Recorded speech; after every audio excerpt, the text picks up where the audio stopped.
नमस्कार मंडळी, कसे आहात? तुमचं स्वागत आहे माझ्या कहाणी चॅनलमध्ये. तर आजची गोष्ट आहे एक आईची आणि मुलाची. वृद्ध आई रोज मुलांची वाट पाहत बसायची. पण एक दिवस दारात जे घडलं ते पाहून संपूर्ण गाव रडलं.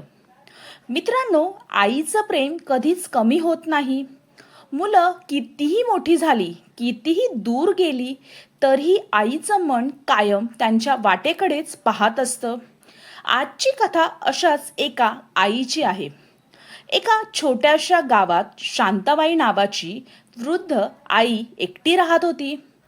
तिचा एकुलता एक मुलगा निखिल नोकरीसाठी परदेशात गेला होता. सुरुवातीला तो रोज फोन करायचा, दर महिन्याला पैसे पाठवायचा. पण जसा काळ गेला तसतसे फोन कमी झाले. कामाच्या व्यापात तो आईला वेळ देऊ शकला नव्हता. पण शांताबाई मात्र रोज सकाळी अंगण झाडून दारात खुर्ची टाकून बसायच्या.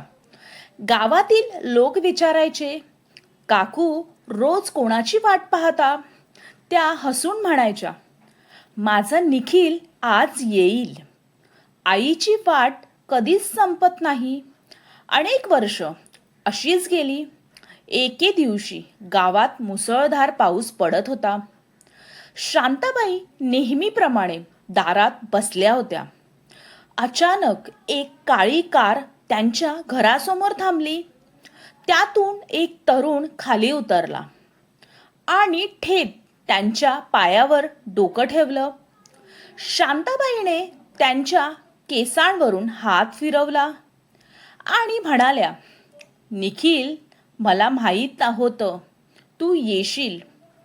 पण तो तरुण निखिल नव्हता. तो निखिलचाच जवळचा मित्र होता. त्याच्या डोळ्यात अश्रू होते. तो थरथरत्या आवाजात म्हणाला, काकू, निखिल एका अपघातात काही महिन्यांपूर्वी गेला.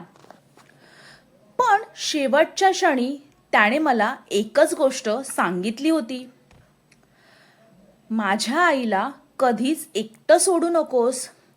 तिला सांग की मी तिच्यावर खूप प्रेम करतो. हे ऐकताच शांताबाईच्या डोळ्यात अश्रू आले. त्यांनी आकाशाकडे पाहिलं आणि हळूच म्हणाल्या, बाळा, तू जिथे असशील तिथे सुखी राहा. त्या तरुणाने पुढे सांगितलं, आजपासून मी तुमचा मुलगा आहे. त्याने शांताबाईंना आपल्या घरी नेलं आणि आईप्रमाणे त्यांची सेवा करू लागला. गावातील प्रत्येकाच्या डोळ्यात पाणी आलं. लोक म्हणू लागले, रक्ताची नाती मोठी असतातच, पण माणुसकीची नाती त्याहून मोठी असतात. ह्या गोष्टीची शिकवण ही आहे, आई वडिलांना वेळ द्या. पैसा, यश आणि काम पुन्हा मिळू शकतं, पण आई वडिलांसोबत घालवायचा वेळ परत कधीच मिळत नाही. तर मंडळींनो, तुम्हाला ही आजची गोष्ट कशी वाटली ही नक्कीच मला तुम्ही कमेंट बॉक्समध्ये सांगा आणि व्हिडिओला लाईक, शेअर, सबस्क्राईब करायला विसरू नका. धन्यवाद.